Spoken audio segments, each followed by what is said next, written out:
قد أفلح المؤمنون الذين هم في صلاتهم خاشعون صدق الله العظيم رب اشرح لي صدري ويسر لي أمري واحلل عقدة من لساني يفقهوا قولي সম্মানিত সুধী সূরাতুল মুমিনুনের প্রথম 10টি আয়াতের বিশেষ ফজিলত রয়েছে, তাৎপর্য রয়েছে। এই 10টি আয়াতের সংক্ষিপ্ত তাফসীর আমি আপনাদের সামনে পেশ করব ইনশাআল্লাহ বিইذنিল্লাহ। তো সূরাতুল মুমিনুন, আল্লাহ দেখেন মুমিনদের নামে সূরা দিয়েছেন সূরাতুল মুমিনুন, আবার কাফিরদের নামেও একটা সূরা ডেডিকেট করেছেন। সূরাটার নাম কি বলেন তো? সূরাতুল কাফিরুন। আবার মুমিনও না কাফিরও না, মাঝামাঝি আল মুনাফিকুন, তাদের নামে আল্লাহ একটা সূরা দিয়েছেন সূরাতুল মুনাফিকুন। তো এই সূরাটা আমাদেরকে উৎসর্গ করা, আমাদের জন্য ডেডিকেট করা, মুমিনুন নামে এই সূরাটা। এই সূরাটা নাজিলের একটা প্রেক্ষাপট আছে, যেটাকে আরবিতে শানুন নুজুল বলে। ওটা বলেই আমি মূল ব্যাখ্যা বা আলোচনার দিকে চলে যাচ্ছি। সম্মানিত সুধী, রাসূলুল্লাহ সাল্লাল্লাহু আলাইহি ওয়াসাল্লামের কাছে আল্লাহ তাআলা যে কোরআন নাজিল করেছেন, এই কোরআন যেটা লেটেস্ট ভার্সন অফ রেভিলেশনের সর্বশেষ ভার্সন, এটা আল্লাহ তাআলা বিষ্ণু ঈসা ইসলামের কাছে নানাভাবে নাজিল করতেন। কোরআন নাজিল হওয়ার অনেকগুলো পদ্ধতি ছিল, সবসময় একইভাবে কোরআন আসতো না। কখনো কখনো কোরআন আসতো মিসলা সলসালাতিল জারাস, আমরা ঘন্টা যখন বাজাই যে বিকট শব্দ হয়, এরকম বিকট আওয়াজে মাঝে মাঝে কোরআন নাজিল হতো। আপনাদের মনে থাকবার কথা, বাংলাদেশে আমরা যখন প্রাইমারি স্কুলে পড়তাম বা হাই স্কুলে পড়তাম, ঘন্টা শেষ হলে, একটা ক্লাস শেষ হলে দফতরি কি করতো বলেন তো? হ্যাঁ, দিত না? মনে পড়ে? পিকচারাইজেশন হচ্ছে? আচ্ছা, প্রচন্ড আওয়াজে ওই বেলের মধ্যে বাড়ি দিত। তখন আমরা বুঝতাম কি একটা ঘন্টা হয়েছে। এক ক্লাস শেষে একটা দিত, 2 ক্লাস শেষে 2টা, ক্লাস যখন সব শেষ তখন অনেকগুলো দিত, তো বুঝতাম যে ছুটি আমাদের। এরকম রিঙ্গিং বেল যদি বাজানো হয়, ঘন্টা বাজানো হয়, এটার যেরকম বিকট শব্দ, এরকম বিকট আওয়াজে মাঝে মাঝে কোরআন নাজিল হতো। রাসূল সাল্লাল্লাহু আলাইহি ওয়াসাল্লাম বলেন, এই প্রসেসে কোরআন রিসিভ করা আমার জন্য বড্ড কষ্টকর ছিল। আম্মা জান আয়েশা রাদিয়াল্লাহু তাআলা আনহা বলেন, প্রচন্ড শীতের রাতে আমরা কাঁপতাম শীতে, আর বিষ্ণু সাল্লাল্লাহু আলাইহি ওয়াসাল্লাম ঘামতেন।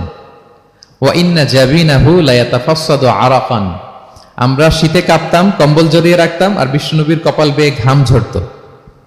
সুবহানাল্লাহি ওয়া বিহামদিহি। এভাবে তিনি কষ্ট করে কোরআন রিসিভ করেছেন। এটা একটা পদ্ধতি। আরেকটা পদ্ধতি হচ্ছে মিসলা দাবিয়া সাউতিন নাহাল, মৌমাছির ভন ভন শব্দের মতো কোরআন নাজিল হতো। যখন নাজিল হতো, রাসূল সাল্লাল্লাহু আলাইহি ওয়াসাল্লামের মুখের সামনে, চেহারার সামনে মৌমাছি ভন ভন করলে যেরকম সাউন্ড, এরকম একটা সাউন্ড হতো। এটা সাহাবারা কাছাকাছি যারা থাকতেন ওনারা উইটনেস করেছেন অনেকবার। আজকের এই আলোচনাটা এটার সাথে প্রাসঙ্গিক, আমি বলবো আপনাদেরকে। 2টা পদ্ধতি গেল। আরেকটা পদ্ধতি হচ্ছে মিন ওয়ারাই হিজাব, পর্দার অন্তরাল থেকে সরাসরি আল্লাহ কথা বলতেন, রাসূল সাল্লাল্লাহু আলাইহি ওয়াসাল্লাম শুনতো। এটা কেবল একবারই হয়েছে, মেরাজের রাতে। তারপর মাঝে মাঝে ইউলকা ফি কুলুবি রাসূলিল্লাহ, আল্লাহ রাসূল সাল্লাল্লাহু আলাইহি ওয়াসাল্লামের অন্তঃকরণে আল্লাহ তাআলা ঢেলে দিতেন ওয়াহী। আচ্ছা, আবার কখনো কখনো জিবরাইল আলাইহিস সালাম ওনার মূল আকৃতিতে ওহী নিয়ে আসতেন। ওনার যে বিসূরাতিহিল আসলিয়া, জিবরাইল আলাইহিস সালামের যে মূল সূরাত, এই সূরাতে আসতেন। এই সূরাতে রাসূল সাল্লাল্লাহু আলাইহি ওয়াসাল্লাম জিবরাইল আলাইহিস সালামকে জীবনে 2বার দেখেছিলেন। একবার ওই যে হেরা গুহার ওখানে দেখেছিলেন, আর একবার সেই সিদরাতুল মুনতাহায় মেরাজের রাতে দেখেছিলেন। 600 পাখা মেলে বিশাল আকৃতি নিয়ে পুরো দিগন্ত বিস্তৃত করে জিবরাইল আলাইহিস সালাম নেমে আসতেন। 2বার এভাবে রাসূল সাল্লাল্লাহু আলাইহি ওয়াসাল্লাম দেখেছিলেন। এভাবে কোরআন নাজিল হতো। আবার কখনো কখনো রাসূল সাল্লাল্লাহু আলাইহি ওয়াসাল্লাম এই যে হিউম্যান শেপে, মানুষের আকৃতিতে আসতেন, দেখতে মানুষের মতো লাগতো। মানুষের আকৃতিতে জিবরাইল আলাইহিস সালাম এসে কোরআন পৌঁছে দিয়ে যেতেন। বিষ্ণু সাল্লাল্লাহু আলাইহি ওয়াসাল্লাম বলতেন, এই প্রসেসে ওহী রিসিভ করা আমার জন্য সবচেয়ে সহজ ছিল।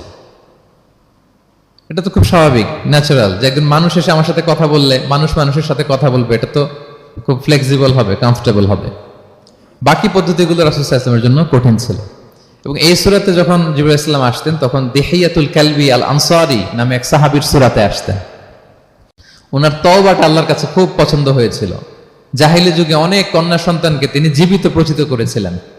পরে একবার এমন রিপেন্টেন্ট হলেন, অনুতপ্ত হলেন, অনুশোচনায় পড়ে আল্লাহর কাছে এমন কান্না করলেন, আর অনুশোচনার চোখের পানি আল্লাহ বড্ড পছন্দ করেন। অনুতপ্ত বান্দা যখন অনুতপ্ত হয়ে কাঁদে, তার চোখের পানি তার চোখ বেয়ে, নাক বেয়ে জমিনে ড্রপ করার আগে আল্লাহ বান্দাকে মাফ করে দেয়। তো আল্লাহর কাছে এত পছন্দ হয়েছিলেন, মানুষের সূরাতে আসলে ওনার সূরাতে এসে তিনি কোরআন দিয়ে যেতেন বিষ্ণু ইসলামকে। তো মুসনাদে আহমদ ইবনে হাম্বল একটা হাদিস এসছে, ওমরে ফারুক রাদিয়াল্লাহু তাআলা আনহু এই হাদিসটা বর্ণনা করেন। তিনি বলেন যে আমরা একবার বিষ্ণু ইসলামের পাশে বসা, হঠাৎ সামিআনা দাবিয়া সাউতিন নাহাল, মৌমাছির ভনভন ভনভন শব্দ শুনতে পেলাম, কিন্তু তাকিয়ে দেখি কোনো মৌমাছি নাই। তখন বুঝলাম যে রাসূল সাল্লাল্লাহু আলাইহি ওয়াসাল্লাম ওহী রিসিভ করছেন। কি রিসিভ করছেন? ওহী রিসিভ করছেন। ঠিকই রাসূল সাল্লাল্লাহু আলাইহি ওয়াসাল্লাম কিবলামুখী হলেন, ফাস্তাকবালাল কিবলা। অনেকক্ষণ তিনি চুপ করে গম্ভীর হয়ে বসে থাকলেন, ওহী রিসিভ করলেন। এরপর সাহাবাদের দিকে তাকিয়ে উনি হেসে দিলেন, হেসে বললেন, এইমাত্র সূরাতুল মুমিনুনের প্রথম 10টা আয়াত আমার উপর নাজিল হয়েছে, এবং এই 10টা আয়াতে মুমিনদের 7টা বিশেষ বৈশিষ্ট্যের কথা বলা হয়েছে। মান আকামা হুন্না দাখালাল জান্নাহ, যেই 7টা বৈশিষ্ট্য নিজের মধ্যে ধারণ করবে সে আল্লাহর জান্নাতের ওয়ারিস হয়ে যাবে। এবং এই আয়াতগুলো বলে আল্লাহ তাআলা সবশেষে এমনটাই বলেছেন যে উলাইকা হুমুল ওয়ারিসুন আল্লাযীনা ইয়ারিসুনাল ফিরদাউসা হুম ফিহা খালিদুন। যারা এই 7টা বৈশিষ্ট্য নিজের মধ্যে ধারণ করবে তারা জান্নাতুল ফিরদাউসের ওয়ারিস হয়ে যাবে, উত্তরাধিকার হয়ে যাবে। ওয়ারিস বুঝেন তো না? ওয়ারিস মানে হচ্ছে আপনি বাবার কাছ থেকে ইনহেরিটেন্স হিসেবে যেটা পেলেন। বাংলাদেশে দেখবেন যে অনেক জমি জমার মধ্যে প্লটের মধ্যে সাইনবোর্ড দেয়া থাকে যে ক্রয় সূত্রে এই জমির মালিক অমুক, বায়না সূত্রে এই জমির মালিক অমুক, তারপর ওয়ারিস সূত্রে এই জমির মালিক আব্দুর রহমান, লেখা থাকে না এরকম? ওয়ারিস সূত্রে মানে এটা উনি কিনে নাই, এটা ওনার কার কাছ থেকে? বাবার কাছ থেকে পেয়েছেন, উত্তরাধিকার সূত্রে পেয়েছেন। তো দেখেন আল্লাহ তাআলা এই শব্দটাই, লিটারালি এই শব্দটাই ব্যবহার করেছেন যে আল্লাযীনা ইয়ারিফুনাল ফিরদাউসা হুম ফিহা খালিদুন। বিশ্বাসীরা যদি এই 7টা গুণ নিজের মধ্যে ধারণ করে তাহলে বাবার সম্পদে সন্তানের যেমনি ভাগ থাকে সে ওয়ারিস হয়, আমার এই উম্মতেরা, আল্লাহর এই বান্দারা জান্নাতুল ফিরদাউসের ওয়ারিস হয়ে যাবে। তো বলেন আমরা জান্নাতুল ফিরদাউসের ওয়ারিস হতে চাই কি চাই না? চাই, সবাই চাই। হ্যাঁ বলেন বলেন, চাই তো? ইনশাআল্লাহ ইনশাআল্লাহ, আল্লাহুম্মা জাআলনা মিনহুম। তো আমরা তাহলে শুনি আল্লাহ তাআলা কি বৈশিষ্ট্যের কথা বললেন যেগুলো ধারণ করলে আমরা জান্নাতুল ফিরদাউসের ওয়ারিস হব। আম্মাজান আয়েশা রাদিয়াল্লাহু তাআলা আনহাকে সাহাবারা জিজ্ঞেস করতেন যে আম্মাজান কাইফা কানা খুলুকু রাসূলিল্লাহ, আল্লাহ রাসূল সাল্লাল্লাহু আলাইহি ওয়াসাল্লামের আচরণ কেমন ছিল? তিনি বলতেন কানা খুলুকুহু আল কুরআন, রাসূল সাল্লাল্লাহু আলাইহি ওয়াসাল্লামের আচরণ ছিল কোরআনের মতো আচরণ। উম্মে সালামা রাদিয়াল্লাহু তাআলা আনহা, আমাদের আরেক আম্মাজান, ওনাকে জিজ্ঞেস করা হলে উনি বলতেন রাসূল সাল্লাল্লাহু আলাইহি ওয়াসাল্লাম যখন রাস্তা দিয়ে হেঁটে যেতেন কাআন্নাল কুরআনা ইয়ামশি আলাল আরদ, মনে হতো লিভিং কোরআনটা রাস্তা দিয়ে হেঁটে যাচ্ছে। তো সাহাবারা যখন আরো ইন ডিটেইল জানতে চাইলেন তখন আম্মাজান আয়েশা বললেন তোমরা সূরা মুমিনুনের প্রথম 10 আয়াত পড়ো, এই 10 আয়াতে যা যা আল্লাহ বলেছেন এটাই ছিল খুলুকু রাসূলিল্লাহ, এটাই ছিল বিশ্বনবীর আচরণ। তো আসুন আমরা দেখি রাসূল সাল্লাল্লাহু আলাইহি ওয়াসাল্লামের আচরণ কেমন ছিল এবং কোন বৈশিষ্ট্যগুলো থাকলে আল্লাহ তাআলা আমাদেরকে জান্নাত দিয়ে ধন্য করবেন। সূরাতুল মুমিনুনটা আল্লাহ তাআলা শুরু করছেন ক্বাদ আফলাহাল মুমিনুন আল্লাযীনা হুম ফি সলাতিহিম খাশিউন, অর্থাৎ সফল হয়েছে তারা, ঈমান এনেছে যারা। প্রথম আয়াতের অর্থ হচ্ছে ক্বাদ আফলাহাল মুমিনুন, বিশ্বাসীরাই সফল হয়েছে। আল্লাহ তাআলা সফলতার মানদণ্ড এখানে ফিক্স করেছেন, ক্রাইটেরিয়া ফিক্স করেছেন ঈমান, বিশ্বাস, যেটা সবচাইতে দামি। সবচাইতে দামি কি? ঈমান, সবার উপরে ঈমান। এজন্য যারা ঈমান এনেছে আল্লাহর উপর, যারা বিশ্বাস স্থাপন করেছে তারাই সফল হয়েছে। তো এই বিশ্বাসীদের কিছু গুণাবলী থাকতে হবে, কিছু ফিচার থাকতে হবে, তবেই তারা জান্নাতের ওয়ারিস হবে। সেগুলো কি আল্লাহ শুরু করছেন। আল্লাহ বললেন প্রথম বৈশিষ্ট্য হচ্ছে আল্লাযীনা হুম ফি সলাতিহিম খাশিউন। 7টা বৈশিষ্ট্যের প্রথমটা বলতেছি, যারা সফল হয়েছে বিশ্বাসীরা, ওই বিশ্বাসীরা যারা তাদের সালাতে বিনয়াবনত থাকে, বিনম্র থাকে। সালাত যখন আদায় করে তারা খুশু খুদুর সাথে সালাত আদায় করে, এটা হচ্ছে প্রথম বৈশিষ্ট্য। বিনয়ের সাথে। খুশু খুদু মানে হচ্ছে অন্তরের একাগ্রতা এবং অঙ্গ প্রত্যঙ্গের একাগ্রতা। খুব সহজে আপনার অন্তরটাও থাকবে, এখানে আল্লাহর ভয় থাকবে, একাগ্র চিত্তে আপনি আল্লাহকে স্মরণ করবেন, আবার অঙ্গ প্রত্যঙ্গগুলো ঠিক থাকবে, এগুলো নড়াচড়া করবে না। আমরা অনেকে সালাতে দাঁড়ালে খুব বেশি নড়াচড়া করি, সালাতে কিন্তু খুব বেশি মুভমেন্ট করা যায় না, এটা নিষেধ। খুব জরুরি প্রয়োজন ছাড়া মুভমেন্ট করা নিষেধ।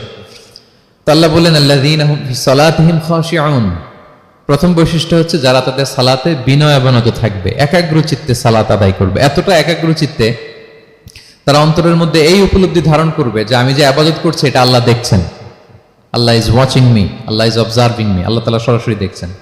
এবং রাসূল সাল্লাল্লাহু আলাইহি ওয়াসাল্লাম এটাই বলেছেন যে আনতা আবুদাল্লাহা কাআন্নাকা তারাহু ফাইন লাম তাকুন তারাহু ফাইন্নাহু ইয়ারাক, এমন ভাবে ইবাদত করো মনে করো যে তুমি আল্লাহকে দেখছো।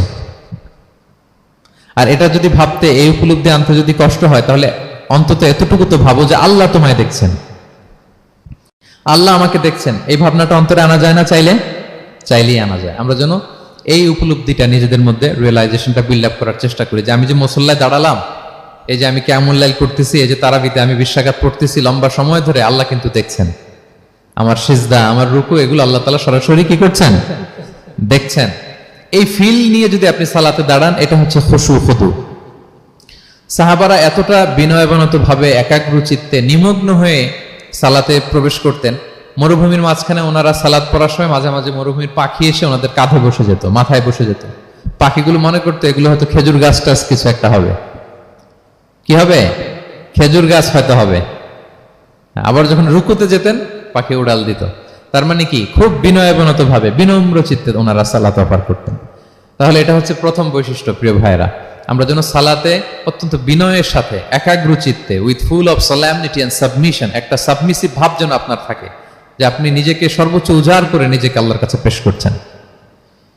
এই অ্যাটিটিউডটা যেন আমাদের নামাজের মধ্যে থাকে। এটা হচ্ছে 1 নম্বর বৈশিষ্ট্য, আল্লাযীনা হুম ফি সালাতিহিম খাশিউন, যারা বিনয়াবনত ভাবে থাকে। অনেকে বলে, হুজুর মন বসে না নামাজে আমার। এটা অনেকের প্রশ্ন, অনেকের জিজ্ঞাসা, যে মনটা ধরে রাখতে পারি না। নামাজে দাঁড়ালেই সারাদিন যেটা মনে হয় না ওইটা নামাজে মনে চলে আসে, এরকম হয় না? সারাদিন এটাকে কি যেন ভাবতেছিলাম মনে নাই, নামাজে দাঁড়ালেই মন চলে আসে। তারপরে মনকে আরবিতে বলে, অন্তরকে বলে কলব। কলব মানে যেটা খুব নড়াচড়া করে, মুভমেন্ট করে, ওইটাই কলব। মন দেখবেন এদিকে ছোটে ওদিকে ছোটে। ওই যে আমরা ছোটবেলায় একটা গান শুনতাম, গানটা হচ্ছে পাগল মন, মন কেন এত কথা বলে। মানে মন এদিকে ছোটে ওদিকে ছোটে, মনকে ধরে রাখা বড্ড জটিল, কষ্টকর। তো এটা স্বাভাবিক। অনেকে বলে, হুজুর আমার মন থাকে না নামাজে, একাগ্র চিত্তে নামাজ তো আদায় করতে চাই, কিন্তু মনটাকে ধরে রাখা যায় না। তো কিভাবে এই খুশু খুদু সাবমিসিভনেস আপনি কিভাবে বাড়াবেন, এটাও বিষ্ণু ইসলাম আমাদেরকে ইনস্ট্রাক্ট করেছেন, গাইড করেছেন। কিভাবে এই খুশুটা আসবে, অন্তরের মধ্যে একাগ্রতা আসবে। 1 নম্বর পদ্ধতি হচ্ছে খুশু খুদু বাড়ানোর। সালাতে যখন আপনি দাঁড়াবেন, বিষ্ণু বলেন সল্লু সলাতান মুআদ্দিয়া। বিষ্ণু বলেন, মনে করো যে নামাজটা পড়তেছো এটা হতে পারে তোমার বিদায়ী নামাজ, শেষ নামাজ জীবনের, হতে পারে না? ধরেন যে মাগরিবের সালাত যে আমরা আজকে পড়বো, এমন তো হতে পারে এটাই আমাদের জীবনের শেষ নামাজ। কি বলেন, হতে পারে কি না? পারে। আমরা কে কখন চলে যাব আমাদের তো জানা নাই। তো এই যে মুসল্লায় যখন আমরা দাঁড়াই, তখন কেন আমরা এটা ভাবি না যে it could be the last and final prayer in my life, হতে পারে এটাই আমার জীবনের শেষ নামাজ। এটা যদি আপনি ভাবতে পারেন, তখন দেখবেন ঠিকই আপনার একাগ্রতা, সাবমিসিভনেস এটা বাড়তেছে। আপনাকে যদি বলা হয় যে আজকে রাত 10টায় তোমার দুনিয়ার সফর শেষ, নতুন স্টেশনে যেতে হবে, আলামুল বারজাকে, তোমার শেষ, তোমার মৃত্যু হয়ে যাবে। আজকে যে মাগরিব আর এই যে এশা আর যে তারাবির সালাত, এটাই তোমার লাস্ট নামাজ, যাও এটাই তোমার লাস্ট চান্স। এটা যদি আজকে আমরা জানি, এই হলরুমে যারা আছি, যদি এটা জেনে যায় যে আজকের তারাবিটাই শেষ তারাবি, শেষ সুযোগ, বলেন তো আমাদের অবস্থা কি হবে? প্রতিদিন ধরেন যে মাগরিবের নামাজের পরে একটু নিউজ দেখেন, একটু ফেসবুকে ঢুকেন, আজকেও তো ঢুকবেন তাই না? ঢুকবেন। কি করবেন আজকে? আল্লাহ সব বাদ দিয়ে অজু করে আতর মেখে জায়নামাজটা ভিজিয়ে দীর্ঘ কিয়ামুল লাইল করবেন। সিজদায় পড়ে চোখের পানি দিয়ে জায়নামাজ ভিজিয়ে দেবো আমরা, ঠিক কিনা? কারণ আমি নিশ্চিত হতে পেরেছি এটাই আমার শেষ নামাজ। তো এটা তো প্রত্যেক সালাতের ক্ষেত্রেই আমাদের প্রযোজ্য। আসলে আমরা যে নামাজ পড়ি, যে কোনো নামাজই তো আমার শেষ চান্স হতে পারে। কি বলেন, হতে পারে কি পারে না? বলেন তো। পারে। এই টেকনিকটাই রাসূল সাল্লাল্লাহু আলাইহি ওয়াসাল্লাম শিখিয়েছেন, বলেছেন সল্লু সালাতান মুআদ্দিয়া, মনে করে এটাই হতে পারে তোমার জীবনের শেষ নামাজ। আমাদের ইউনিভার্সিটিতে ইমাম বেসার, যিনি চিফ ইমাম, উনি নামাজের আগে একটা চমৎকার অ্যানাউন্সমেন্ট দেয়। উনি বলে যে লেটস পারফর্ম দিস সালাহ as if this is our last and final prayer. চলুন এমন ভাবে নামাজটা পড়ি, ভাবি যে হতে পারে এটাই আমার জীবনের শেষ নামাজ। তাহলে সম্মানিত, শুধু এই ভাবনাটা নিয়ে যদি আমরা মুসল্লায় দাঁড়াই, দেখবেন যে ওই দিন আপনার মনে দিক সেদিক যাবে না, একটা ভয় কাজ করবে যে হায় রে, হতে পারে এটাই আমার লাস্ট চান্স, আর আমার রবকে সিজদা দেওয়ার সুযোগ হয়তো আমি আর পাবো না। তাহলে এখন থেকে আমরা সালাতে যখন দাঁড়াবো এটা ভাববো যে this could be my last chance in my life, হতে পারে এটাই শেষ চান্স। আমি একাগ্র চিত্তে আমার সালাতটাকে আল্লাহর কাছে উপস্থাপন করি। কি বলেন, পারা যাবে তো ইনশাআল্লাহ? খুশু খুদু বাড়ানোর 1 নম্বর টিপস। খুশু খুদু বাড়ানোর 2 নম্বর টিপস হচ্ছে তাড়াহুড়ো না করা। আমরা অনেকে তাড়াহুড়ো করি, রুকু থেকে হুট করে দাঁড়িয়ে যাই, তারপরে সোজা হয়ে দাঁড়িয়ে না থেকে তাড়াতাড়ি সেজদায় চলে যাই, দুই সেজদার মাঝখানে ধীরস্থির ভাবে বসার কথা, আমরা না বসেই দ্বিতীয় সেজদায় চলে যাই। এই প্রবণতা আমাদের অনেকের আছে না? এটা কিন্তু নিষেধ। তা'দীলুল আরকান, বাকি সব মাযহাবে এটা ফরজ। আপনি তাড়াহুড়ো করলে আপনার নামাজই হবে না। আর আমাদের মাযহাবে, হানাফি মাযহাবে এটা ওয়াজিব। ওয়াজিব তরক করলে সাউ সিজদা দিতে হয়। দুই সেজদার মাঝখানে আপনি সুস্থির হয়ে বসবেন। অনেকে দেখা যায় একটা সেজদা দিয়ে মাথা কোন রকম উঠিয়েই আরেক সেজদায় বসেও নাই ঠিক মতো আরামসে, এরকম আছে না? এটা যদি কেউ করে আমাদের মাযহাব অনুযায়ী তার সাউ সিজদা দিতে হবে। তাহলে এরকম তাড়াহুড়ো করা যাবে? আর এখন থেকে তো কি করবেন বলেন? ধীরস্থির ভাবে নামাজ পড়বো। No rushing, no rushing in সালাহ, নো হ্যাস্টিনেস ইন সালাহ। নামাজে রাশ করা যাবে না, রিল্যাক্সের সাথে আমরা নামাজ পড়বো, ধীরস্থির ভাবে নামাজ পড়বো। রুকু সেজদাগুলো খুব চমৎকার ভাবে আদায় করবো। রাসূল সাল্লাল্লাহু আলাইহি ওয়াসাল্লামের রুকু যে দিতেন, ওনার পিঠটা এত স্ট্রেট ফরওয়ার্ড হতো, সাহাবারা বলতেন লাউ ইস্তাকাররা আলাইহিল মা লাসাব্বা আলাইহিল মা আলাস্তাকাররা। পানি ভর্তি এক গ্লাস পানি যদি রাসূল সাল্লাল্লাহু আলাইহি ওয়াসাল্লামের রুকু দেওয়া পিঠের উপর রেখে দেওয়া হয়, পানিটাও পড়বে না, গ্লাসটাও ভাঙবে না। তার মানে এত স্ট্রেট ফরওয়ার্ড পিঠ ছিল। আবার রাসূল সাল্লাল্লাহু আলাইহি ওয়াসাল্লাম বলতেন আসওয়াউন নাসি সারিকাতান মান ইয়াসরিকু ফিস সালাহ। তিনি বললেন সবচাইতে বড় চোর যে নামাজে চুরি করে। সাহাবারা বললেন ওয়া কাইফা ইয়াসরিকু মিন সালাতিহি ইয়া রাসূলুল্লাহ, নামাজে আবার কিভাবে চুরি করে? রাসূল সাল্লাল্লাহু আলাইহি ওয়াসাল্লাম বললেন লা ইউতিম্মু রুকুআহা ওয়া সুজুদাহা, রুকু সেজদাগুলো সুন্দর করে আদায় করে না, সেই নামাজ চোর। আমরা যেন রুকু সেজদাগুলোকে খুব সুন্দরভাবে ধীরস্থির ভাবে যেন আমরা আদায় করি, আমরা যেন তাড়াহুড়ো না করি।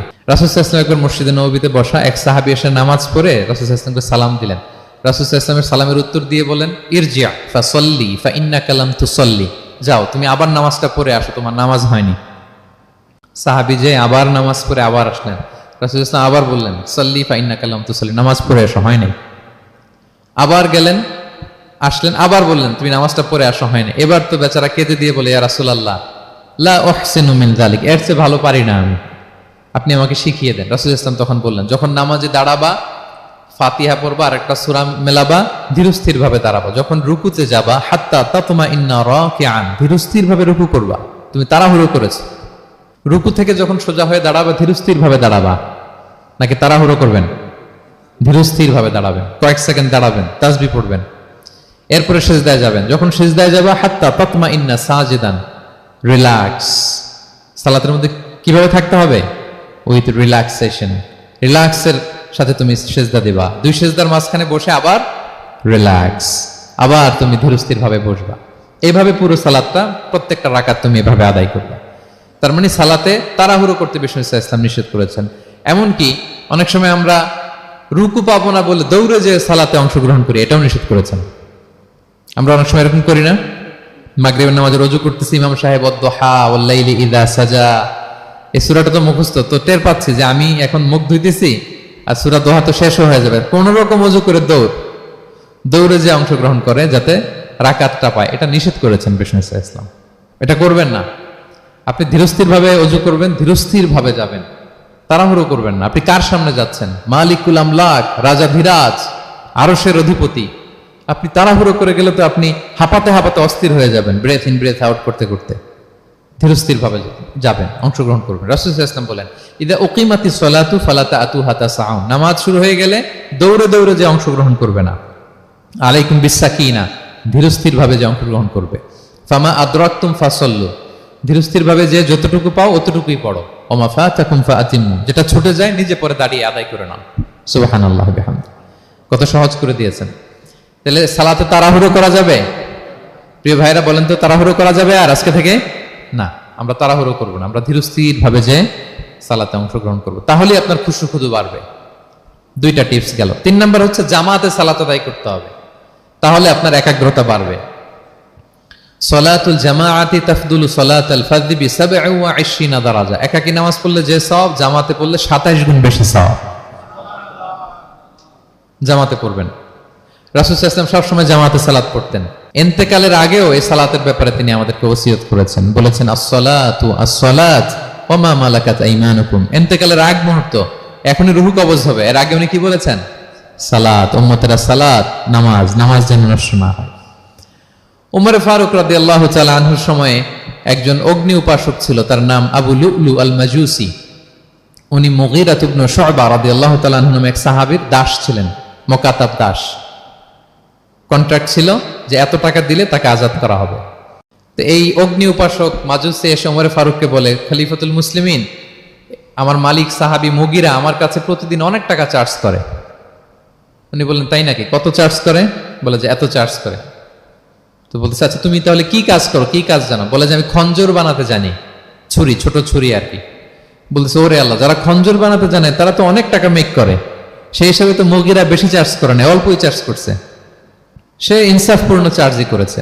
কিন্তু এই আবু লুলু আল মাজুসির এই কথাটা পছন্দ হয় না, সে রাগান্বিত হয়ে গেল, হয়ে বলে, ওমর, সবার ক্ষেত্রে তুমি নরম আর আমাকে তুমি কঠিন নিয়ম শেখাও না, দাঁড়াও তোমাকে আমি দেখাচ্ছি। মনে মনে বলতেছে এটা। রেগে মেগে সে বাড়িতে এসে আজকে একটা খঞ্জর বানাইছে, দুই মুখ খঞ্জর, ওয়া মাকবাদাতুহু ফি ওয়াসাতি, এটার হ্যান্ডেলটা মিডলে, এদিকেও মাথা এদিকেও মাথা, এটার ধার করে প্রতিদিন 20 মাখায় এটাতে।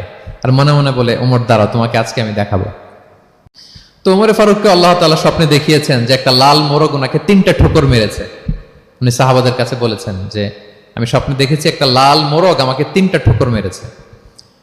তো সে খঞ্জরকে ধার দিয়ে একদিন ফজরের নামাজে, ওয়াকানু ইউসাল্লুনা বিগালাস, ওনারা খুব অন্ধকার থাকলে ফজরের নামাজ পড়তো, সে বুরনুস, এক ধরনের জুব্বা যেটার মাথা আছে, ওটা পরে হুডির মতো আর কি, হুডি চেনেন তো না, হুডির মতো একটা জুব্বা পরে সে অন্ধকারে, সে তো আসলে অমুসলিম, সাহাবাদের সাথে পিছনে দাঁড়াইছে নামাজের ভান করার জন্য, আর এই খঞ্জরটা নিয়ে গেছে সাথে। ওমর ফারুক ফজরের সালাত শুরু করলেন, প্রথম রাকাত শেষ করলেন, দ্বিতীয় রাকাতের জন্য যখন দাঁড়াইছেন তখনই সে প্ল্যান মাফিক খঞ্জর বের করে ওমর ফারুকের পেটের মধ্যে 3বার স্টেবিং করলেন, আঘাত করলেন। করার সাথে সাথে ওমর ফারুক উল্টে পড়ে গেলেন আর বললেন, কাতালানি আল কালব, কোন এক কুকুর আমাকে আঘাত করেছে। তো সাহাবার ওমর ফারুককে ধরলেন, আর এই অগ্নি উপাসক এই খঞ্জর নিয়ে কাতারের মাঝখান দিয়ে 2 দিকে খঞ্জর চালাতে চালাতে যাচ্ছিলেন। যে সাহাবাই ধরে সেই আঘাতপ্রাপ্ত হয়ে ওখানে 7 থেকে 10 জন স্পট ডেথ, জায়গায় মারা গেছে। পরে এক সাহাবী নিজের জামা খুলে তার গায়ে ছুঁড়ে মারছে, তখন সে ওইটাতে পেঁচিয়ে পড়ে গেছে। যখন বুঝে গেছে যে আমাকে ধরে ফেলবে, সে সুইসাইড করে ফেলছে, নিজেকে নিজে মেরে ফেলছে। তো ওমর ফারুক তো বেহুশ, ওনাকে নিয়ে যাওয়া হলো, পিছন থেকে একজন নামাজের ইমামতি করলেন। তো ওমর ফারুক রাদিয়াল্লাহু তাআলা আনহু হুশ ফিরে পেলেন। হুশ ফিরে পাওয়ার পরে দিনের বেলা যখন হুশ আসলো ওনার, সবাই চারদিকে বসা যে হায় হায় আমাদের আমিরুল মুমিনিনের কি জানি কি হয়। হুশ ফেরার পরে ওনার মুখের প্রথম কথাটা ছিল আসাল্লান নাস, মানে আমার নেতৃত্বে যে ফজরের সালাতটা শুরু হয়েছিল এটা কি ঠিকঠাক শেষ হয়েছিল? সুবহানাল্লাহ পড়বেন না? আচ্ছা বলেন তো, এই মুহূর্তে আমরা কি করতাম? ওনাকে যে স্টেবিং করছে, চিকিৎসক এসে দুধ দেয়, দুধ পেট দিয়ে বেরিয়ে যায়, নাবিজ দেয়, নাবিজ বের হয়ে যায়, মানে উনি ইন্তেকাল করবেন, এটা বোঝাই যাচ্ছে। এমন কঠিন পরিস্থিতিতে আমরা যদি হসপিটালে হুশ ফিরে পেতাম, আমরা কি বলতাম বলেন দেখি? কে কি বলতেন? কে মারছে? আমারে বাঁচানো যায় কিনা? মাউন্ট এলিজাবেথে নিয়ে চলো, সিঙ্গাপুরে অথবা বামরুন গ্রেডে নিয়ে চলো, আমেরিকাতে নিয়ে চলো, অথবা আমার তো ওখানে ব্যাংক ব্যালেন্স আছে, আমি তো মরে যাবো, আমার ছেলেগুলার কি হবে, হ্যাঁ আমার মেয়েগুলার কে দেখবে? এগুলো ছিল আমাদের কনসার্ন। তো ওমর ফারুক জানতেছেন যে উনি পৃথিবী থেকে বিদায় নিচ্ছেন, একটু হুশ ফিরে পাইছেন। হুশ ফিরে পাওয়ার পরে প্রথম কথাটা ছিল আসাল্লান নাস, লোকেরা কি নামাজ পড়েছিল? আল্লাহু আকবার। তাহলে এটা কত গুরুত্বপূর্ণ ইবাদত, কিভাবে এই সালাতকে সাহাবারা অফার করতেন। তো খুশু খুদুর সাথে যদি আমরা সালাত অফার করতে চাই, আমাদেরকে জামাতে পড়তে হবে। একাকি পড়লে দেখবেন মনে দিকে যায়, ওদিকে যায়, কয় রাকাত পড়ছি ভুলে যাই, এরকম হয় না? একাকি পড়তে গেলে এটা করা যাবে না, জামাতে পড়তে হবে। সালাতে কি কি বলতেছেন এগুলোর অর্থ বুঝে যদি সালাত অফার করেন, তাইলে আপনার সালাতে মনোযোগ থাকবে। সুবহান রাব্বিয়াল আ'লা, সুবহান রাব্বিয়াল আযীম, এর অর্থ কি? সূরা ফাতিহা যে প্রতিদিন পড়ি, কি সুন্দর প্রার্থনা সূচক বাক্য, এর অর্থ কি? আল্লাহ সকল প্রশংসা তোমার, আল্লাহ তুমি দয়াময় মেহেরবান, আল্লাহ তুমি বিচার দিবসের মালিক, যেদিন তোমার আরশের ছায়া ছাড়া কোনো ছায়া থাকবে না। নবীদের যে পথে চালিয়েছে ওই পথে আমাদেরকে চালাও, যারা ভ্রান্ত হয়েছে, যারা তোমার ক্রোধের শিকার হয়েছে ওই পথে আমাদেরকে চালিও না। কি চমৎকার চমৎকার কথামালা দিয়ে আমরা এই দোয়াগুলো পড়ি। আমরা অর্থ বুঝি না বলে আমাদের হৃদয়েও টাচ করে না, ঠিক কিনা? দেখবেন আরব শায়েকরা যখন কিয়ামুল লাইল করে, তারাবির সালাত পড়ায়, অনেক অনেক আয়াতে ওনারা ডুকরে ডুকরে কেঁদে ওঠে আওয়াজ করে। কারণ কি? জাহান্নামের আয়াত, আযাবের আয়াত, পূর্ববর্তী উম্মত যে ধ্বংস হয়েছে, কিভাবে ওদেরকে বিকট আওয়াজ দিয়ে, গ্রাউন্ড সাউন্ড গ্রেনেড দিয়ে ধ্বংস করা হয়েছে, বন্যা দিয়ে ধ্বংস করা হয়েছে, কিভাবে এদেরকে বাতাস দিয়ে নাস্তানাবুদ করে দেয়া হয়েছে, এগুলো যখন পড়ে ওনারা কাঁদে। আযাবের আয়াত আসলে কাঁদে, জান্নাতের আয়াত আসলে সাবলীল কণ্ঠে তেলাওয়াত চালিয়ে যায়। এর কারণ কি বলেন? অর্থ বুঝে। আমরা যেন সালাতে অর্থ বুঝে সালাত অফার করার চেষ্টা করি, পাশাপাশি সালাতের সুন্নাহগুলো যেন আমরা পড়ি। সালাতের যে সুন্নাহ আছে, সুনানুস সালাহ, এগুলো যেন আমরা পড়ি, মনোযোগ আরো বাড়বে। সানাগুলো পড়বেন, ফাতিহা শেষে আওয়াজ করে আমিন বলবেন, অথবা ফিসফিসি কণ্ঠে আমিন বলবেন। বিষ্ণু ইসলাম বলেন, ইদা আম্মানাল ইমামু ফাআমিনু, ইমাম আমিন বললে তোমরাও আমিন বলো, কারণ এই মাত্র একটা দোয়া করা হয়েছে। সূরা ফাতিহাটা কি? একটা দোয়া। ইদা ওয়াফাকা তা'মিনুকুম তা'মিনাল মালাইকাতি গুফিরা লাহু মা তাকাদ্দামা মিন যামবিহি ওয়া মা তাআখার। রাসূল সাল্লাল্লাহু আলাইহি ওয়াসাল্লাম বলেছেন, ইমাম যখন আমিন বলে তোমরাও তখন আমিন বলো, কারণ তোমরা যখন আমিন বলো ফেরেশতারাও আমিন বলে। আর তোমাদের আমিন আর ফেরেশতাদের আমিন যখন একসাথে হয়ে যায়, তোমাদের পূর্বের সব গুনাহ আল্লাহ মাফ করে দেয়। এটা আমিন বলা সুন্নাহ, বলবেন। নামাজ বাঁধার পরে সুন্নাত নামাজে, নফল নামাজে সানাগুলো পড়বেন। কত চমৎকার অর্থবোধক সানা আছে। আমরা তো শুধু সুবহানাকাল্লাহুম্মা বিহামদিকা ওয়া তাবারাকা ইসমুকা ওয়া তাআলা জাদ্দুকা শুধু এটাই পড়ি। রাসূল সাল্লাল্লাহু আলাইহি ওয়াসাল্লাম তাকবীরে তাহরিমে বাঁধার পরে অনেক চমৎকার চমৎকার দোয়া পড়তেন। ইন্না সলাতি ওয়া নুসুকি ওয়া মাহইয়ায়া ওয়া মামাতি লিল্লাহি রাব্বিল আলামিন। আমার সালাত, আমার ইবাদত, আমার জীবন মরণ সবটাই কার জন্য? এই দোয়াটা পড়তেন শুরুতেই। তারপর পড়তেন ওয়াজ্জাহতু ওয়াজহিয়া লিল্লাযী ফাতারাস সামাওয়াতি ওয়াল আরদা হানিফা ওয়া মা আনা মিনাল মুশরিকিন। আমার সবকিছুকে আমি এক সত্তার দিকে ফেরালাম, একনিষ্ঠ হয়ে, আর আমি মুশরিক নই, আমি আল্লাহর দিকে একনিষ্ঠ হলাম। এই দোয়াগুলো পড়তেন। আল্লাহুম্মা বাঈদ বাইনি ওয়া বাইনা খাতায়ায়া কামা বাআদতা বাইনাল মাশরিকি ওয়াল মাগরিব। আল্লাহুম্মা নাক্কিনি মিন খাতায়ায়া কামা ইউনাক্কা আস-সাওবুল আবয়াদু মিনাদ দানাস। আল্লাহুম্মা ইগসিল খাতায়ায়া বিল মাই ওয়াস সালজি ওয়াল বারাদ। এগুলো সানা, এগুলো যে সানা আমরা জানিই না। সানা মানে হচ্ছে প্রশংসা সূচক কথা। আমরা শুধু সুবহানাকাল্লাহুম্মা বিহামদিকা এতটুকুই পড়ি। রাসূল ইসলাম বলতেন, আল্লাহ আমার আর আমার গুনার মাঝে এতটুকু দূরত্ব করে দাও, পূর্ব থেকে পশ্চিম যত দূর, আমার আর আমার গুনার বোঝার মাঝে এতটুকু দূরত্ব তুমি করে দাও। সাদা কাপড় যেমনি ধুয়ে ফকফকা করা হয়, আল্লাহ আমাকে তুমি গুনামুক্ত করে এরকম ফকফকা সাদা বানিয়ে দাও, শুভ্র বানিয়ে দাও। আল্লাহ আমাকে তুমি বরফ দিয়ে, ঠান্ডা পানি দিয়ে, তুষারপাত দিয়ে ধুয়ে আমার গুনাহগুলো তুমি পরিষ্কার করে আমাকে তুমি নিষ্পাপ করে দাও। এগুলো বলে এরপরে আলহামদুলিল্লাহ রাব্বিল আলামিন সূরা ফাতিহা শুরু করতেন। সালাম ফিরানোর আগে বিষ্ণু সাল্লাল্লাহু আলাইহি ওয়াসাল্লাম দোয়া মাসুর পড়তেন। কত চমৎকার মাসুর দোয়া আছে। আবার বিষ্ণু বলতেন, লা ইউসাল্লিমান্না আহাদুকুম হাত্তা ইয়াতাআওয়াযা আন আরবা মিন আযাবিল কবর, মিন আযাবি জাহান্নাম, মিন ফিতনাতিল মাহইয়া ওয়াল মামাত ওয়া মিন ফিতনাতিল মাসিহিদ দাজ্জাল। আমার কোন উম্মত যেন সালাম ফিরানোর আগে এই চারটা জিনিস থেকে পানাহ চাওয়া ছাড়া যেন সালাম না ফিরায়। একটা কি? আল্লাহ তুমি জাহান্নামের আযাব থেকে বাঁচাও, আল্লাহ তুমি কবরের আযাব থেকে বাঁচাও, আল্লাহ জীবন মরণের ফিতনা থেকে বাঁচাও, আল্লাহ তুমি দাজ্জালের ফিতনা থেকে বাঁচাও। পড়ে না আমিন? তো এত এঙ্গেজমেন্ট যদি আপনার নামাজে থাকে, আপনার মন এদিক সেদিক যাবে? হ্যাঁ, আপনি অর্থ খেয়াল করতেছেন, আযাবের আয়াত আসলে আপনি অশ্রুসিক্ত হচ্ছেন, আপনি দোয়া মাসুর পড়ছেন, আপনি সানা পড়ছেন, আপনি দীর্ঘ সময় কিয়ামুল লাইল করতেছেন, আপনার মনে এদিক সেদিক ছুটবে? বলেন তো ছুটবে না। এই টিপস গুলো বিষ্ণু সাল্লাল্লাহু আলাইহি ওয়াসাল্লাম শিখিয়েছেন। এগুলো যদি আমরা পালন করি, তাহলে আল্লাযীনা হুম ফি সালাতিহিম খাশিউন, বিনম্র চিত্তে সালাত আদায়কারী হিসেবে আমরা আল্লাহর কাছে পরিগণিত হব। তাহলে প্রথম নাম্বার শর্তটা বুঝতে পারছেন কিভাবে সালাত আদায় করতে হবে? হ্যাঁ, বলেন তো একজন, কি করতে হবে? কিভাবে সালাত? খুশুর সাথে, বিনয় অবনত চিত্তে, সাবমিসিভ ভাবে, নাকি তাড়াহুড়ো করবেন? কিভাবে পড়বেন নামাজ? ধীরে সুস্থে, উইথ রিল্যাক্স। 2 নম্বর আল্লাহ বলেন ওয়াল্লাযীনা হুম আনিল লাগবি মুআরিদুন। 1 নম্বরে তো তারা নামাজে যখন দাঁড়ায় ধীর স্থির ভাবে খুশুর সাথে পড়ে। 2 নম্বর হচ্ছে তারা অনর্থক কাজ থেকে বিরত থাকে। অনর্থক কথা, কাজ এগুলো মুমিনরা বলে না, এগুলো তো জড়ায় না। মিনিংলেস কোনো কাজের সাথে বিশ্বাসীদের কোনো সম্পর্ক, অর্থবোধক কাজ, ভালো কাজ, কল্যাণমূলক কাজ, সামাজিক কাজ, মানবতার কল্যাণে যে কাজগুলো আছে এগুলোর সাথে তারা জড়ায়। বিষ্ণু ইসলাম বলেছেন, মিন হুসনি ইসলামিল মারই তারকুহু মা লা ইয়ানি। ব্যক্তির ইসলামের সৌন্দর্য হচ্ছে যে ব্যক্তি এমন কোনো কাজ করবে না যেটার কোনো মিনিং নাই। মিনিংলেস কাজ থেকে সে বেঁচে থাকবে। মুহাদ্দিসিনে ইকরাম এই হাদিসটাকে বলে রুবউদ্দিন, মানে দিন ইসলামকে যদি 4 ভাগ করেন, এই 4 ভাগের 1 ভাগের কথা এই হাদিসের মধ্যে চলে আসছে। সেটা কি? যে বিশ্বাসীরা কোনো অনর্থক কাজে জড়ায় না নিজেদেরকে। অনর্থক কাজ, কথাবার্তা, অপ্রয়োজনীয় আড্ডা, অপ্রয়োজনীয় খুশগল্প, অন্যকে নিয়ে সমালোচনা, অন্যের গীবত, শেকায়াত, ওর এই সমস্যা, ওর এই সমস্যা। চায়ের আড্ডাতে আমরা এরকম সমালোচনার ঝড় তুলি, ঠিক কিনা বলেন? ঠিক কিনা? এটা করা যাবে না। আপনি জান্নাতেরও ওয়ারিস হবেন, আবার চা মুখে নিয়ে আপনি শেকায়াত করবেন, গীবত করবেন, দুইটা একসাথে যাবে না।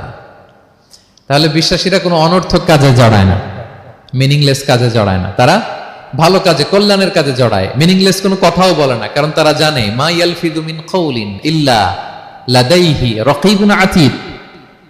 আমরা যা বলি, মুখ নিঃসৃত যা বের হয়, এটাকে লিখে রাখার জন্য একদল ফেরেশতা আছে, রাকীব পর্যবেক্ষণকারী, আতীদ একেবারে প্রহরীর মতো আছে। বললেই টুকে নেয়, বললেই টুকে নেয় সব। সূরা ইয়াসিন আল্লাহ বলেন ওয়া কুল্লা শাইইন আহসাইনাহু ফি ইমামিন মুবিন। আমি ইমামুম মুবিন নামক এক দালিলিক রেজিস্ট্রি খাতায় সবকিছু তুলে রাখছি, সব পাই টু পাই আপনি পাবেন, আপনি অবাক হবেন। মালি হাযাল কিতাবি লা ইগাদিরু সাগীরাতান ওয়ালা কাবীরাতান ইল্লা আহসাহা। এটা কেমন আমলনামা, ছোট্ট ভালো কাজ করেছে ওইটাও আছে, ছোট্ট খারাপ করেছে ওইটাও আছে, অবাক হবেন আপনি। সব আল্লাহ তাআলা সেখানে তুলে রাখবেন। তো বিশ্বাসীরা কোনো অনর্থক কথা কাজের সাথে জড়ায় না, এজন্য কারণ তারা জানে এগুলো সব রেকর্ডেড, সব রেকর্ডেড। আপনার কোনো কাজ যদি রেকর্ড করা হয় এবং বলা হয় যে এটা গণমানুষের কাছে উপস্থাপন করা হবে, আপনি কি করবেন তখন বলেন তো? খুব সতর্ক হয়ে চলবেন, সতর্ক হয়ে বলবেন। হ্যাঁ, এই যে আমরা যে এই ক্যামেরা থাকলে যেভাবে কথা বলি, সবসময় কি এইভাবে বলি না? আমরা যখন নিজেদের ঘরোয়া আড্ডায় বসে আমরা কত কথা বলে ফেলি, ইনফরমাল অনেক কথা বলি, যেগুলো ক্যামেরা থাকলে বলি না, কারণ এটা ফরমাল, এটা কোটি মানুষের কাছে যাবে, সবাই শুনবে, সবাই জানবে, এজন্য আমরা সাবধান হয়ে কথা বলি। কি বলেন? তো এই যে এই ক্যামেরা কিন্তু অদৃশ্য ক্যামেরা চারদিকে আমাদের, ইমামুম মুবিন নামক অদৃশ্য ক্যামেরা দিয়ে সব রেকর্ড করা হচ্ছে। রেকর্ড করে দিচ্ছেন কে? পাই টু পাই হিসাব চাওয়া হবে। আল্লাহর সুপ্রিম কোর্টের কাঠগড়ায় সব হিসাব চাইবেন আল্লাহ তাআলা, আপনি যে দেখবেন। তো বিশ্বাসীরা এই সেন্সটা মাথায় রাখে, সব যেহেতু রেকর্ডেড, যা মনে চায় মুখ দিয়ে বলা যাবে, যা মনে চায় করা যাবে না। এজন্য অহেতুক কথাবার্তা, অহেতুক সমালোচনা, অহেতুক গসিপিং, অহেতুক কমেন্টস এগুলো করব না। এখন সোশ্যাল মিডিয়ার যুগে দেখবেন যে কমেন্টসের বন্যা বয়ে যায়, যার যেটা মনে চায়, কারণ ধরার কেউ নাই, দেখার কেউ নাই, বলার কেউ নাই, যা মনে চায় লিখতে থাকে। হ্যাঁ, বিশাল একজন বড় মাপের লোক, তার ওখানে যে লিখতেছে যা মনে চায়, গালি গালাজ, ওনাকে অ্যাডভাইস দেওয়া, নাসিহাত দেওয়া ইচ্ছে মতো। বিশ্বাসীরা এটা করে না, তারা অনর্থক কোনো কাজে জড়ায় না, এবং কেউ জড়াতে চাইলেও তাকে স্পেস দেয় না। একদল আছে দেখবেন যে আপনি আজে বাজে কাজে জড়ান না, এটা আবার অনেকের ভালো লাগে না, তো তারা এসে আপনাকে জড়াতে যাবে, তর্ক করবে, আপনার সাথে ডিবেট করবে, পায়ে পাড়া দিয়ে ঝগড়া করবে, এরকম আছে না নাই? আপনার কমেন্ট বক্সে এসে দেখবেন যে গালি দিবে, হ্যাঁ, ট্যাগিং করবে, পোক করবে, মানে আপনাকে অস্থির বানাতে চাইবে। আপনি কি করবেন? আপনিও আর একটা গালি দিয়ে দিবেন কমেন্টসে, আপনারও তো স্বাধীনতা আছে নাকি? আপনিও দিবেন গালি? কি করবেন? সালাম দিবেন। কি দিবেন? ওয়া ইযা খাতাবাহুমুল জাহিলুনা ক্বালু সালামা। সূরা ফুরকানে আল্লাহ বলেছেন যে মূর্খরা যখন অনর্থক তর্ক করতে আসতে চায়, বিশ্বাসীরা তাদের সাথে ওই ফাঁদে তারা পা দেয় না, তারা কি করে? সালাম দিয়ে কেটে পড়ে। তাহলে পায়ে পাড়া দিয়ে যদি কেউ এখন থেকে ঝগড়া করতে চায় আমাদের সাথে, আমরা কি করব? সালাম দিয়ে ওখান থেকে কেটে পড়ব। তাহলে বিশ্বাসীদের 2 নম্বর বৈশিষ্ট্য, ওয়াল্লাযীনা হুম আনিল লাগবি মুরিদুন, বিশ্বাসীরা অনর্থক কাজে জড়ায় না। 3 নম্বর হচ্ছে ওয়াল্লাযীনা হুম লিযাকাতি ফাইলুন, বিশ্বাসীরা তাদেরকে যদি আল্লাহ তাআলা ধন সম্পদ দিয়ে সমৃদ্ধশালী করে, তারা যাকাত দেয়। কি দেয়? আপনারা যাকাত দেন তো নাকি? দেখে তো মনে হচ্ছে সবাই ব্যবসায়ী, হ্যাঁ, চেহারা দেখে মনে হচ্ছে মাশাআল্লাহ অনেক সম্পদের মালিক। যাকাত দিতে হবে। আমরা যে যাকাত দেই, এটাকে আমরা করুণা করি? বলেন তো না। যাকাত হচ্ছে গরিবের হক। ওয়াফি আমওয়ালিহিম হাক্কুন লিসাইলি ওয়াল মাহরুম, আল্লাহ বলে ধনীদের সম্পদে গরিবদের অধিকার আছে। তারপর যখন কারো অধিকার দিলেন, আপনি কি তার প্রতি করুণা করলেন? হ্যাঁ, অধিকার কি করুণা? বলেন তো না। আপনার সম্পদে গরিবের অধিকার, আপনি করুণা করেন নাই, বরং আপনার থেকে যাকাত নিয়ে ওই গরিব আপনাকে করুণা করে গেছে। কারণ জাকাত নেয়া তার জন্য আবশ্যক না, আপনার দেয়া আবশ্যক। ও যদি বলে আমি জাকাত দিব না, তো আপনি কারে দিবেন? ও জাকাত গ্রহণ করে আপনাকে বাঁচালো, তাহলে credit goes to them, thanks goes to them. ইসলাম চায় এই যে অর্থনৈতিক তারল্য, এটা সমাজে সবার কাছে থাক। এক পাশে গাছতলা, আরেক পাশে পাঁচতলা, এরকম বিভাজন ইসলাম চায় না। ইসলাম চায় সবার হাতে টাকা পয়সা থাক। কাইলা ইয়াকুনা দুলাতান বাইনাল আগনিয়াই মিনকুম, টাকা পয়সা যেন শুধু ধনীদের মধ্যে সার্কুলেট না হয়, সবার কাছে যেন যায়। এজন্য আল্লাহ বলেন তোমাদের সম্পদে গরিবের অধিকার আছে। এটা করুণা না, এটা অধিকার। আর যদি এই ফরজ ইবাদত আপনি আদায় না করেন, আল্লাহ বলেন কঠিন শাস্তি তোমাদের জন্য অপেক্ষা করছে। আল্লাযীনা ইয়াকনিজুনা আয-যাহাবা ওয়াল ফিদ্দাতা ওয়া লা ইউনফিকুনহা ফি সাবিলিল্লাহ ফাবাশশিরহুম বিআযাবিন আলীম। স্বর্ণ জমায়, রূপা জমায়, ব্যাংক ব্যালেন্স, যাকাত দেয় না, তাদের জন্য কঠিন আযাব, কঠিন আযাবের সুসংবাদ দিয়েছেন আল্লাহ। দুঃসংবাদ না, সুসংবাদ। মানে হেয় করে, তুচ্ছ করে আল্লাহ তাআলা বলেছেন। ছেলে ইংরেজি পরীক্ষায় ফেল করছে, মা বলে ফেল করছে না, পড়াশোনা তো নাই, তোমার বাবা আসুক, এমন মাইট দিবে, মাইট দিলে মজা টের পাবা। আচ্ছা বলেন তো, মাইট দিলে কি মজা লাগে না ব্যথা লাগে? কিন্তু মা কি বলছে? মজা টের পাবা। মানে ওরে তুচ্ছ করে, তাচ্ছিল্য করে বলছে, মায়ের তীব্রতা বোঝানোর জন্য বলছে যে এমন মাইট দিবে, টের পাবা, দাঁড়াও, তোমার বাবা আসুক আজকে ঘরে। আল্লাহ ওইটাই বললেন। এই সম্পদগুলোকে লোহার খুন্তি বানিয়ে জাহান্নামের আগুনে পোড়ানো হবে। 3 জায়গায় সাকা দেওয়া হবে। তুকুয়া বিহা জিবাহুহুম, কপালে, পাজরে, পিঠে। আর বলা হবে হাযা মা কানাসতুম, এগুলো তুমি জমায় রাখছিলা, দাও নাই মানুষকে। Bank balance, FDR, fixed deposit, price bond, এটা সেটা দাও নাই তুমি। আর হাদিসে এসেছে সুজা আন আকরা, টেকো সাপ হবে, মোস্ট ভেনোমাস স্নেক। সাপের মাথায় কিন্তু চুল গজায়, জানেন? সাপের মাথায় পশম আছে, কিন্তু যেই সাপের যেটা বেশি বিষাক্ত, ওটার মাথায় পশমও থাকে না বিষের কারণে। এরকম সাপ এই সম্পদগুলো সাপ হয়ে ছোবল মারবে আর বলবে আনা মালুক, আমি তোমার প্রাইস বন্ড, আমি তোমার ব্যাংক ব্যালেন্স, আমাকে খাওয়ার জন্য তো রাখছিল, আজকে উপভোগ করো। আল্লাহু আকবার। আল্লাহ আমাদেরকে হেফাজত করুক। সো যাদের সম্পদ আছে আমরা যেন জাকাত দেই, হিসেব করে করে যেন দেই। আপনাদের স্ত্রীদের যাদের অর্নামেন্টস, জুয়েলারি আছে, তারা যেন তাদের সম্পদের জাকাত দেয়। 25 গ্রাম যদি সোনা থাকে বা 595 গ্রাম যদি রূপা থাকে, অথবা এই পরিমাণ সম্পদ থাকে, ভাবিরাও জাকাত দিতে হবে। এটা ইন্ডিভিজুয়াল ইবাদত। আপনার জাকাত আপনার, ভাবির জাকাত ভাবির। আপনি চাইলে টাকা দিয়ে হেল্প করতে পারেন, কিন্তু ওনারও হিসাব করতে হবে এবং এটা কম্পালসারি, দিতেই হবে, দিতেই হবে। তাহলে ওয়াল্লাযীনা হুম লিয-যাকাতি ফাঈলুন, 4 নাম্বার হচ্ছে তারা জাকাত দেয়। 5 নাম্বার 6 নাম্বার আল্লাহ এক আয়াতে বলে ফেলেছেন, ওয়াল্লাযীনা হুম লিআমানাতিহিম ওয়া আহদিহিম রাউন, বিশ্বাসীরা আমানতের হেফাজত করে আর কথা দিলে কথা রাখে। 5 নাম্বার হচ্ছে আমানতের খেয়ানত করে না বিশ্বাসীরা, কারণ আমানতের খেয়ানত করে এটা মুনাফিকের আলামত। ইযা তুমিনা খানা, বিষ্ণু বললেন মুনাফিকদের বৈশিষ্ট্য হচ্ছে ওদের কাছে আমানত রাখলে ওটা আর পাওয়া যায় না পরে। এমন লোক আছে না সমাজে, আমানত রাখলে আর পাওয়া যায় না। তারা কি মুমিন না মুনাফিক বলেন তো? ইন্নাল্লাহা ইয়া'মুরুকুম আন তুআদ্দুল আমানাতি ইলা আহলিহা, আল্লাহ বলেছেন যার আমানত তাকে বুঝিয়ে দাও। বিষ্ণু ঈসা ইসলামকে মক্কার লোকেরা 2টা উপাধি দিয়েছিল, এক হচ্ছে আস-সাদিক, 2 হচ্ছে আল-আমিন।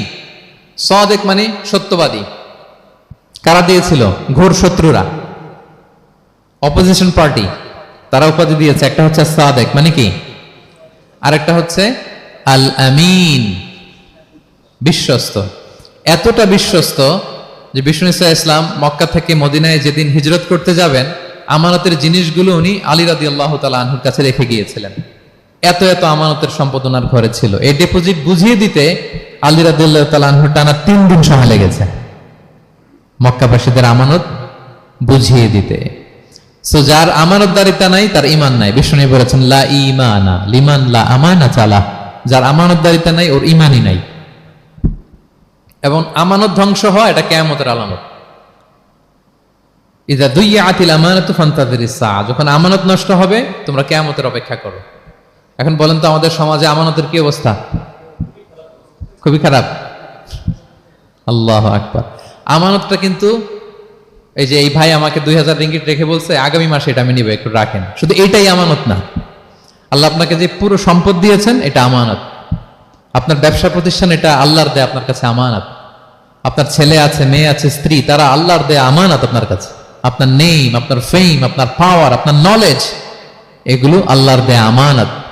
আপনি দেশের প্রধানমন্ত্রী, পুরো দেশটা আপনার কাছে আমানত, ঠিক কিনা? এই আমানতের ব্যাপারে জিজ্ঞেস করা হবে।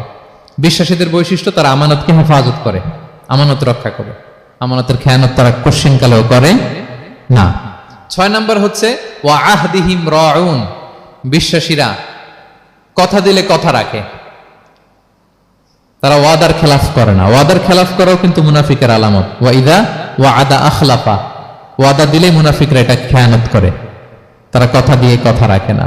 এবং আপনি কাউকে কথা দিয়ে যদি না রাখেন, এরকম প্রত্যেকটা প্রমিস, কমিটমেন্টের ব্যাপারে আপনি জিজ্ঞাসিত হবেন। আল্লাহ বলেন ওয়া আউফু বিল আহদি ইন্নাল আহদা কানা মাসউলা। কথা দিলে কথা রাখো। ছেলে মেয়েদের কথা দিলে কথা রাখবেন, বন্ধু বান্ধবদেরকে কথা দিলে কথা রাখবেন, স্ত্রীকে কথা দিলে কথা রাখবেন। প্রমিস দিলে এটা রাখতে হবে, কারণ এর ব্যাপারে জিজ্ঞেস করা হবে। নবীদের মধ্যে ইসমাঈল আলাইহিস সালাম ওয়াদা রক্ষার ব্যাপারে খুব বেশি সোচ্চার ছিলেন। সব নবীরাই ছিলেন, উনি বেশি সোচ্চার। এজন্য আল্লাহ বলেন ওয়াজকুর ফিল কিতাবি ইসমাঈল ইন্নাহু কানা সাদিকাল ওয়াদি ওয়া কানা রাসূলান নাবিয়্যা। উনি ছিলেন সাদিকাল ওয়াদ, প্রতিশ্রুতি রাখতেন। এক লোকের সাথে ওনার কথা হলো যে আগামীকাল বিকেলে ওনারা দেখা করবেন। ইসমাঈল সাল্লাম বিকেলবেলা আগামীকাল যে এক গাছের নিচে কমিটমেন্ট ছিল যে অপেক্ষা করলেন, কিন্তু ওই লোক আসে নাই, ভুলে গেছে। ইসমাঈল সাল্লাম ভাবলেন আজকে ভুলে গেছে, মনে হয় আগামীকাল আসবে, আগামীকাল আমি যাব। এরপরের দিন আল্লাহ নবী ইসমাইল যে ওই লোকের জন্য ওখানে হাজির, কিন্তু ওই লোক ওই দিনও আসে নাই। ইসমাইল সাল্লাম বললেন মনে হয় এরপরের দিন আসবে। ইসমাইল সাল্লাম এরপরের দিনও যায় হাজির। এভাবে একদিন দুই দিন না, টানা 30 দিন উনি আসরের পরে ওই গাছের নিচে ওই লোকের জন্য অপেক্ষা করেছেন। কারণ ইন্নাল আহদা কানা মাসউলা, কথা দিলে কথা রাখতে হবে। তো এখন আমরা কথা দিয়ে কথা রাখি তো নাকি?